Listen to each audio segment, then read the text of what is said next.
Welcome back. November is National Veterans and Military Families Month, and joining us is Metro Council member John Rutherford, who is also a member of the Veterans Caucus. Good morning, Councilman. Thank you for being here. Good morning. Thank you for having me. And tonight on Metro Council, you all are, of course, doing the important step of honoring our veterans. So tell us about the resolution on the agenda. Well, it's a resolution to do just that. It's to honor all of our veterans in recognition of Veterans Day.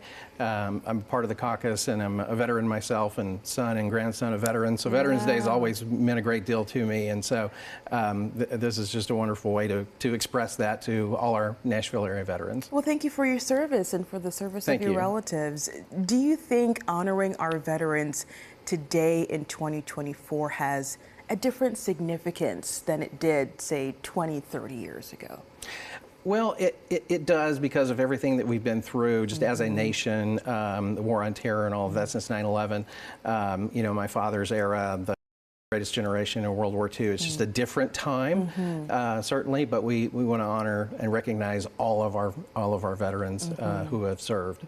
Yeah, and continue serving, and if it contributed so much to our country and the freedoms we, expressed this week with the election. So, unfortunately, though, the overlap is there when it comes to the next topic we're talking about, which is the homelessness community.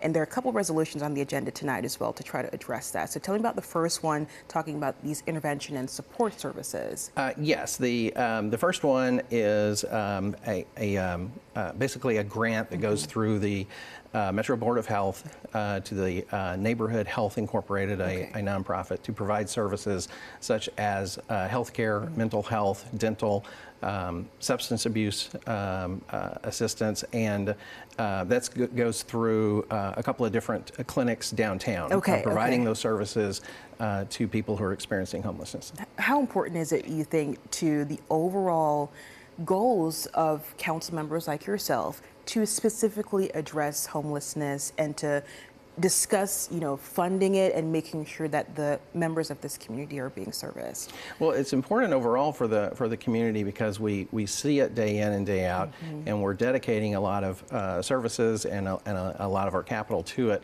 There's a great deal of effort in the nonprofit community, and of course government's role. We can plug the gaps in services. That's the role of these resolutions tonight, is plugging a few gaps so that we can provide more services and get more people off the street. And as you mentioned, many of them are veterans as well, and so this certainly goes together. Okay, well, glad to see that council is taking those steps tonight, and you all are going to be having a long agenda as per usual, so we'll be watching things and keeping up with you all, letting everyone know about the decisions you make. So thank you for coming by, Councilman. We appreciate it. Thank you. We're just going to have more information at WKRN.com again.